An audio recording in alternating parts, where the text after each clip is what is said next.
Hi everybody, this is Dutch at the Mystic Mountain Homestead, and today we're going to be talking about compost materials. Hi, I'm Kimberly, and I hope you can hear me over the guineas in the background. Today I'd like to talk to you about compost, and the reason I want to talk about compost is because there's so many people that are now gardening that were never gardening before. A lot of people are putting in survival gardens, and I think that's a great idea. But because of so many people and the rush on compost since 2020, it's hard to find quality, truly composted organic compost that's broken down enough to make what we really need in the garden. And one of my favorite ways of gardening is to use raised beds. And so while occasionally I would buy some organic compost that was already supposed to be broke down in a sack, I found very quickly that you couldn't find quality compost that was broke down the way it should be broke down. It was too hot. When we put it in the bed, things wouldn't grow. So what would cause it to be still too hot like that? Well, it's been, basically just moved through the process and it wasn't broke down enough. It takes a while, it takes weeks for good compost to break down. And these companies, some of these companies that are making compost, are just moving it through so quick that it's not truly getting broke down. So it's still in the heat process cooking. It will still heat up. Or when you get it, it's kind of has a soured smell. It may have roly-polies in it. It's just not broke down well. And then once you get it into a bed and you leave it set, then it starts, reheating up, and it doesn't have the nutrient content in it that it should when it's broken down into good soil. I purchased this bag of it, and I opened it up, and says organic compost plus cow manure, and so this was not broke down well. I actually even kept this for a long time, and what I found was that this had a lot of sand in it. It may have a little bit of composted cow manure in it, but it was mostly sand. And so this is what I was getting, was this really sandy, dry feeling that'll shed the water. Compost should be able to hold and retain moisture. And you can see that sand in there. Yeah, it's just not. And underneath this, I do have some good soil. But I went ahead and dumped this out because I thought, oh, this is set for over a year in that bag, because the bags that I had opened up I was not pleased with. So I went ahead and dumped it in here, and I'll be adding some more good soil on top of it and mixing it in. So while sandy soil can be great for water drainage and stuff, this is not really what I want to be growing my plants in. And in this bed I'm going to be having cabbage. I've got some little starts in the greenhouse ready to go. Now if you'll step over that way, Dutch, I'll show you some of the compost that I made myself, and I try to make all my own. This does have a little bit of bigger leaf matter in it, but it's still broke down. Look at the richness of that.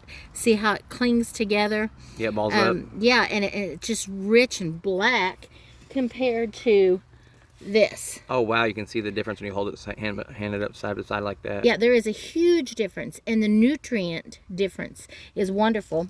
And a lot of people don't realize, we want a quick fix by buying a few bags of compost, but there's such a difference. This is worth the time and effort, and it really doesn't take that much. We pull weeds out of the garden anyway. We take plants up that are old and fizzled out and add them, those plants, we put those into our compost piles, and it can make such a huge difference in our soil. And so over here is where I do my composting. I actually have another set of these bins that I do a lot of composting in too. But one of the things that I noticed about the bagged compost, a lot of times it'll have a lot of plastic. I've found bottle caps, I've found little pieces of plastic and bread wrapper pieces in my purchased compost, and I'm really looking for as clean a compost as I can possibly get. Why would you be finding like plastic particles in there for? Well, they're just moving stuff through. They may be using wood chips that they're getting for free. The materials they may be getting that they're putting into it may have recycled plastic pieces that get into it. I don't really know, but I like to start my compost bin. This is one I cleaned out yesterday. I cleaned this one out, put that into this bed over here. That good rich soil you saw came from here. And you can see here on some spots where, you know, I still have some straw broke down from bedding from the animals. And that could be, you know, like wood chips. You could have wood chips. I use straw and hay for bedding a lot of times for the chickens and that sort of thing. But look at, and leaves. I use a lot of leaf matter. And guess what? Leaves are free usually. If you drive through your city, most people that will set leaves out on the side of their steps or on their front lawn for somebody to come pick up, they have to pay for those to be picked up, and most of the time people will give those to you for free. So as you can see right here, I have some bags of leaves that I've got for free.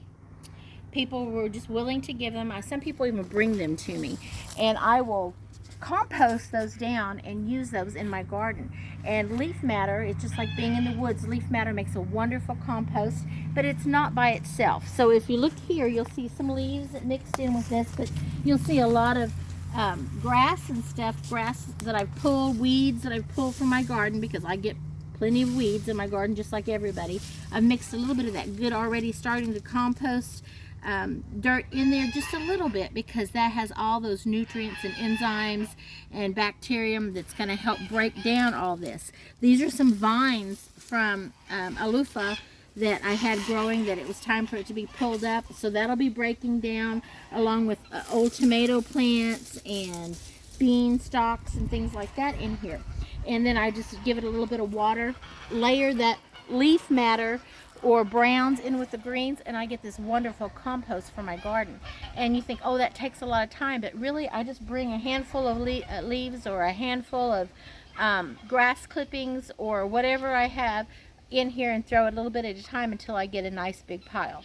And then I like to, if I really want to move it quickly and turn it into good soil quickly, I'll flip it about every 3 weeks, maintain a little bit of moisture in it. We don't want to saturate it to where it's soupy. We just want the pile to heat up, and when it starts cooling down, we flip it again, and that really helps produce a wonderful compost that I can add to the garden beds, and I don't have to purchase it, because when you start purchasing compost, it gets expensive, and half the time these days you'll find that it's really not broke down enough to grow anything in and be very successful that first season. For example, I have a bed over here that I put some compost, filled it with compost. My husband built me this nice long bed, and I filled it with that purchased compost. And the first season I couldn't grow anything in this bed. Now, as the season progressed and I realized it was just too hot and stuff, I let it rest. But as you can see, I went back here and I added rabbit manure to it. Look how rich this soil, if I dig down, look how rich that soil is. Look at that. That is just beautiful, rich soil. Nice and black. That's it. And then what I'll end up doing here is, as these plants, this is my garlic. I have this couple little squash here that really got started late. I don't know that it's going to make, even though it's got a little baby squash right there. I've got little carrots coming up over here and some radishes. Radishes are a wonderful thing that you can start, and they'll just keep, you know, you just keep planting. Take a look at this.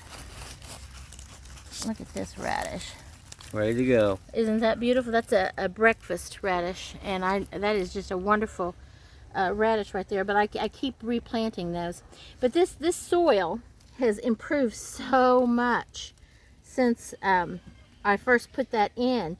And so what I did is I let their compost that I put into it kind of be the filler for the bottom, since I had already purchased it and it was in here.